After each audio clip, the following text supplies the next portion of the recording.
Hi విఎస్, నేను మీ డాక్టర్ సురేందర్ రెడ్డి ఆండ్రాలజిస్ట్.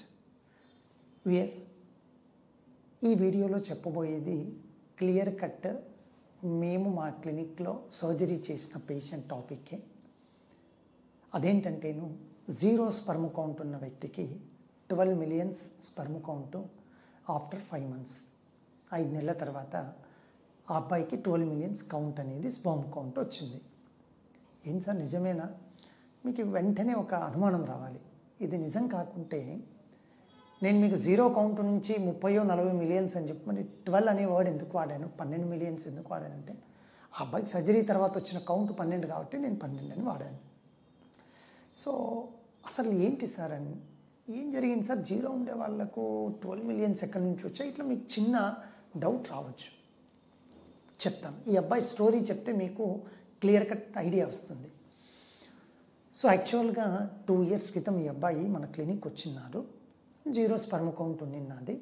ఏం చేశానంటేను, అమ్మ మీ హార్మోన్స్ అన్నీ చూసి అంత బాగుంది, ఇది అబ్స్ట్రక్టివ్ అజూస్పర్మియా ఉన్న విధంగా ఉంది, అంటే ఎక్కడో బ్లాక్ ఉండడం వల్ల ఇలా అయింది. మరి మీకు 2 ఆప్షన్స్ ఉన్నాయి. ఒకటి బ్లాక్ క్లియర్ చేసేసుకోవడము, అంతకంటే ముందు టీసా చేయాలి. అసలు స్పర్మ్ ఉందో లేదో చూద్దాం.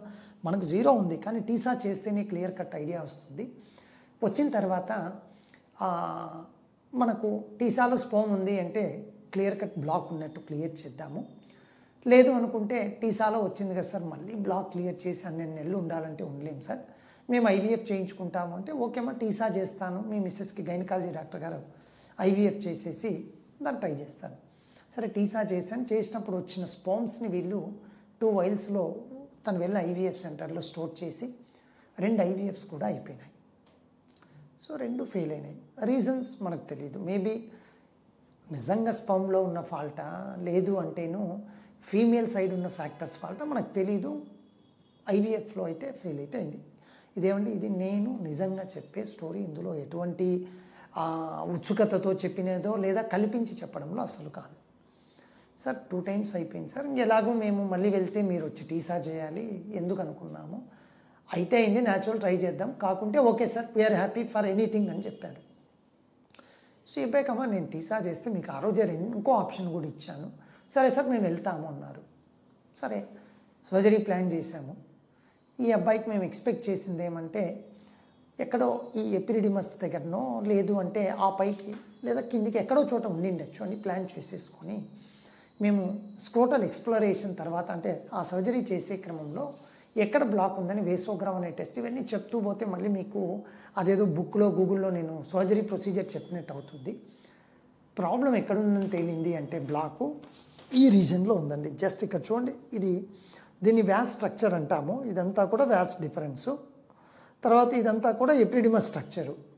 సో దీన్ని VEA అంటారు ఈ ప్రొసీజర్, వ్యాసో ఎపిడిమల్ అనాస్టమోస్. అంటే ఈ వ్యాస్ను ఎపిడిమస్ను 2 బ్లాక్ ఉన్న ఏరియా కట్ చేసేసి ఆ రెండింటిని కలిపి కుట్టేయడం, మన భాషలో మాట్లాడితే దీన్ని వేసో ఎపిడిమల్ అనాస్టమోస్ అంటారు. అంటే సరే సార్ అట్లయితే మాకు కూడా అబ్స్ట్రక్షన్ ఉండొచ్చేమో, మాకు టీసా చేసి ఇటువంటి సర్జరీ చేయండి అని అడగచ్చు. ఇది పర్సన్ టు పర్సన్ సక్సెస్ అనేది వేరియేషన్ అవుతూ ఉంటుంది.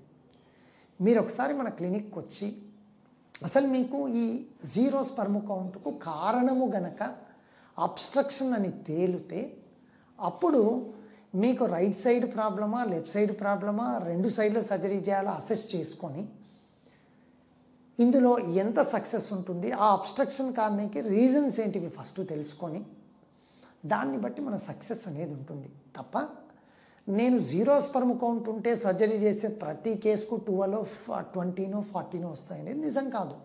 అది నేను ఇందాక చెప్పినట్టే డిపెండ్స్ అపాన్ మల్టిపుల్ ఫ్యాక్టర్స్.